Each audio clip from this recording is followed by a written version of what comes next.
50대에 접어들면 은퇴가 멀게만 느껴졌던 시절이 점점 현실로 다가오죠. 오랜 세월 공무원으로 일하며 매일같이 반복된 업무 속에서 언젠가는 자유로운 삶을 살겠지라는 꿈을 꾸곤 했을 거예요. 주말이면 가족과 여행 다니고 취미 생활도 즐기고 여유롭게 커피 한 잔 마시며 책 읽는 그런 삶. 그런데 막상 은퇴가 코앞에 닥치면 그 꿈이 생각처럼 쉽게 오지 않는다는 걸 깨닫게 되죠. 월 198만 원. 이 돈이 은퇴 후 당신의 전부라면 중산층의 삶은 과연 가능할까요? 내 주변에도 비슷한 고민을 하는 사람들이 많아요. 내가 이렇게 열심히 일했는데 고작 이 정도? 라는 한숨 섞인 푸념을 들으며 은퇴 준비가 얼마나 중요한지 새삼 느끼곤 하죠. 오늘은 50대 공무원의 은퇴 이야기를 중심으로 월 198만 원으로 어떤 삶이 펼쳐지는지, 그리고 그 안에서 어떻게 더 나은 미래를 만들 수 있는지 이야기해 보려고 해요. 이건 단순한 숫자의 문제가 아니라 우리 모두의 인생 이야기니까요. 본문 은퇴 후 삶, 월 198만 원의 현실과 가능성. 1. 월 198만 원의 삶, 과연 어떤 모습일까? 월 198만 원이면 솔직히 처음엔 이 정도면 괜찮지 않을까? 싶을 수도 있어요. 공무원 연금이니 안정적이고 세금 떼고 나면 실수령액이 비슷한 수준이니까요. 하지만 막상 생활비를 따져보면 이야기가 달라지죠. 서울에 사는 50대 후반의 김영수 가명 씨 이야기를 들어볼게요. 사례 1. 김영수 씨 중산층은커녕 기본 생활도 빠듯해요. 김영수 씨는 30년 넘게 지방 공무원으로 일하며 성실하게 살아왔어요. 은퇴 후 연금으로 월 198만 원이 들어오는데 이게 전부일 줄은 몰랐죠. 김 씨 부부는 서울 외곽의 20평대 아파트에 살아요. 관리비만 30만 원이 나가고 건강보험료, 전기가스 요금 합쳐서 20만 원이 훌쩍 넘어요. 식비는 두 사람이 절약한다고 해도 60만 원은 기본이고 갑작스레 병원에 가거나 손주들 용돈이라도 챙겨주면 순식간에 통장이 바닥을 드러내죠. 중산층은커녕 매달 적자예요. 여행? 그건 꿈도 못 꾸죠. 친구들 만나서 밥 한 끼 먹는 것도 부담스러워요. 김 씨는 한숨을 쉬며 이렇게 말했어요. 은퇴 전엔 연금이 나오면 여유로울 줄 알았는데 물가가 치솟고 예상치 못한 지출이 계속되면서 그 꿈은 멀어져만 갔죠. 김 씨의 사례는 월 198만 원이 결코 적은 돈이 아니지만 현실적인 생활비와 맞닥뜨리면 빠르게 한계에 부딪힌다는 걸 보여줘요. 특히 수도권에 살면서 자녀나 손주를 챙겨야 하는 상황이라면 이 돈으로는 중산층의 삶을 유지하기 어렵죠. 2. 은퇴 준비 미리 시작하지 않으면 후회할 거예요. 은퇴 준비는 단순히 돈만 모으는 게 아니에요. 어떤 삶을 살고 싶은지, 그 삶을 위해 얼마가 필요한지 구체적으로 계획하는 거죠. 그런데 많은 분들이 연금 나오니까 괜찮겠지라고 막연히 생각하다가 은퇴 후 당황하곤 해요. 이번엔 부산에 사는 박미경 가명 씨 이야기를 들어볼까요? 사례 2. 박미경 씨 늦게 시작한 준비, 그래도 달라졌어요. 박미경 씨는 50대 초반에 은퇴 준비를 본격적으로 시작했어요. 그전엔 공무원 연금만 믿고 따로 저축을 안 했죠. 그런데 친구가 은퇴 후 힘들게 사는 모습을 보고 충격을 받아서 늦게나마 움직이기 시작했어요. 박 씨는 월 198만 원의 연금 외에 소득을 늘릴 방법을 찾았죠. 퇴직 전 5년 동안 개인연금에 매달 50만 원을 넣었고 자격증을 따서 은퇴 후 시간제 강사로 일하기 시작했어요. 처음엔 내가 뭘 할 수 있을까 막막했어요. 근데 강사로 한 달에 100만 원 정도 벌기 시작하니까 숨통이 트이더라고요. 연금 198만 원에 이 돈을 더하니 여행도 다니고 취미생활도 할 수 있었어요.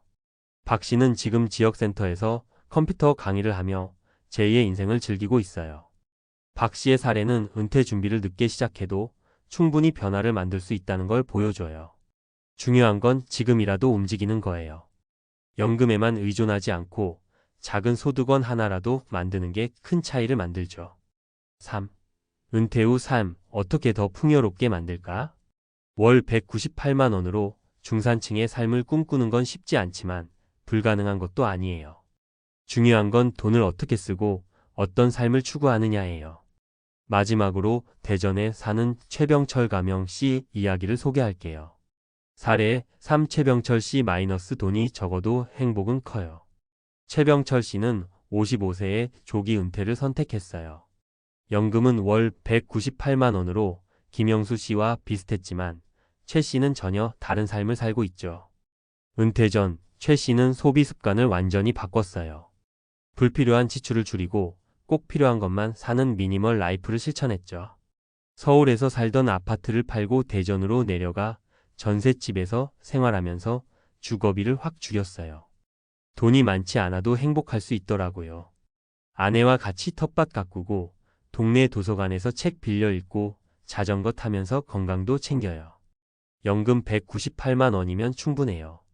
최 씨는 돈보다 시간을 소중히 여기며 가족과 보내는 순간을 가장 큰 행복으로 삼았죠. 최 씨의 이야기는 돈에 많고 적음이 아니라 삶의 우선순위를 어디에 두느냐가 중요하다는 걸 알려줘요. 중산층의 기준은 남들이 정해주는 게 아니라 내가 원하는 삶에 따라 달라질 수 있죠. 4. 은퇴 준비를 위한 실질적인 팁. 이제 구체적으로 은퇴 준비를 어떻게 해야 할지 몇 가지 팁을 정리해 볼게요. 이건 김영수, 박미경, 최병철 씨의 경험을 바탕으로 한 조언이에요.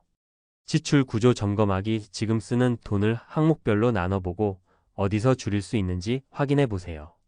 예를 들어 외식비를 줄이고 집밥을 늘리면 한 달에 2,030만 원은 쉽게 아낄 수 있어요. 소득원 다양화. 연금 외에 작은 소득을 만들어세요.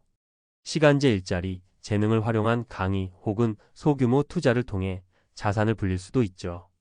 단, 투자엔 리스크가 있으니 신중해야 해요. 주거비 최적화. 집이 너무 크거나 유지비가 많이 든다면 더 작고 저렴한 곳으로 옮기는 것도 방법이에요.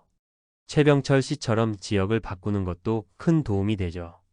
건강관리 우선. 은퇴 후 가장 큰 지출은 의료비예요. 규칙적인 운동과 건강검진으로 큰 병을 예방하는 게 최고의 투자죠. 취미와 관계 투자. 돈이 없어도 행복할 수 있는 건 사람과 시간이에요. 동호회나 지역 모임에 참여해 새로운 친구를 만들어 보세요. 최병철 씨처럼 텃밭 가꾸기 같은 저비용 취미도 좋아요. 5. 월 198만 원 그리고 그 너머. 월 198만 원은 많지도 적지도 않은 돈이에요. 하지만 이 돈으로 어떤 삶을 살지는 전적으로 나에게 달렸죠.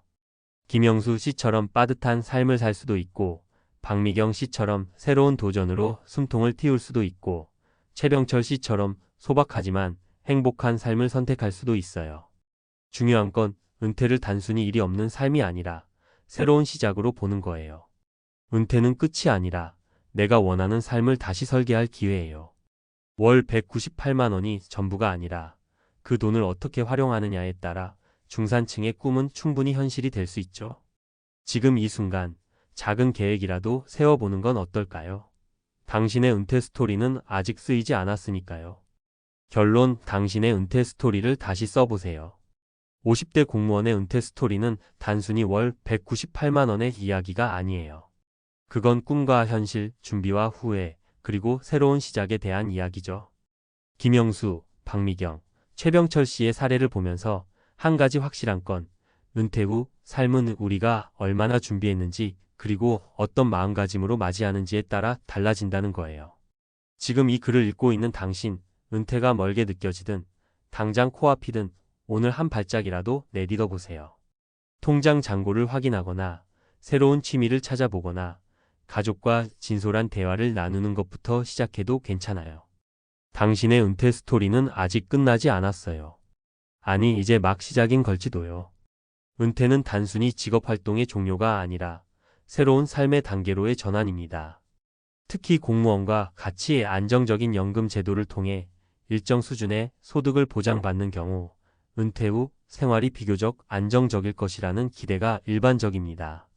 그러나 월 198만 원의 연금 소득이 실제로 중산층 수준의 삶을 유지하기에 충분한지, 그리고 이를 기반으로 어떤 재정적 전략을 세워야 하는지는 신중한 검토가 필요합니다.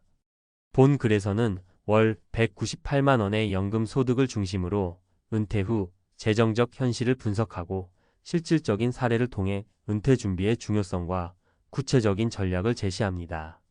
이는 은퇴를 앞둔 50대 공무원뿐 아니라 안정적인 노후를 준비하고자 하는 모든 이들에게 실질적인 정보를 제공하는 것을 목표로 합니다. 본문 월 198만 원의 재정적 현실과 대응 전략. 1. 월 198만 원의 재정적 구조 분석. 월 198만 원의 연금은 공무원 연금 제도에서 중급 이상 직급의 56급 공무원으로 2530년 근속 후 은퇴한 경우에 해당하는 실수령액으로 추정됩니다. 이는 세후 금액으로 물가 상승률과 생활비 구조를 고려할 때 단순히 충분하다거나 부족하다고 단정할 수 없는 수준입니다. 이를 구체적으로 분석해 보겠습니다. 주요 지출 항목. 주거비 수도권 거주 시 아파트 관리비 2,030만원, 전세이자 또는 주택 유지비 3,050만원 등이 발생할 수 있습니다. 지방 거주 시 주거비는 상대적으로 낮아질 수 있으나 여전히 주요 지출 항목입니다. 생활비 식비 5,070만원, 통신비 1,015만원, 교통비 1,020만원 등 기본적인 생활 유지비는 부부 기준 월 100만원을 초과하기 쉽습니다. 의료비 50대 후반 60대 초반은 건강관리 비용이 증가하는 시기입니다. 정기검진, 약제비, 예기치 않은 치료비로 월 1,030만원이 추가될 수 있습니다. 여가 및 사회적 활동 여행, 외식, 취미활동 등은 삶의 질을 유지하는 데 필수적이지만 이 항목은 예산 초과 시 가장 먼저 줄어드는 경향이 있습니다. 월 198만원의 연금으로 위 항목을 충당하려면 수도권 기준으로 기본 생활비만으로도 예산의 8,090%가 소진될 가능성이 높습니다. 이는 여유 자금이 거의 없음을 의미하며 예상치 못한 지출에 자녀 결혼, 가족 건강 문제가 발생할 경우 재정적 위험이 커집니다. 사례 1. 김영수 C- 재정적 압박의 현실. 김영수 58세, 가명씨는 30년간 지방자치단체에서 근무한 후 은퇴하여 월 198만 원의 연금을 수령 중입니다. 서울 외곽 24평 아파트에 거주하며 부부의 월 평균 지출은 약 220만 230만 원으로 추산됩니다. 주요 지출은 관리비 30만 원, 식비 70만 원, 의료비 20만 원, 그리고 자녀 관련 지원 30만 원 등입니다. 김 씨는 은퇴 전 연금만으로 생활이 가능할 것이라 예상했으나 물가 상승과 자녀의 경제적 독립 지연으로 적자가 발생하고 있습니다. 결국 저축을 깎아 쓰거나 배우자의 파트타임 근로 소득월 50만 원에 의존하는 상황입니다. 이는 연금에만 의존하는 구조의 취약성을 보여주며 은퇴 전 추가적인 소득원 확보의 필요성을 강조합니다. 2.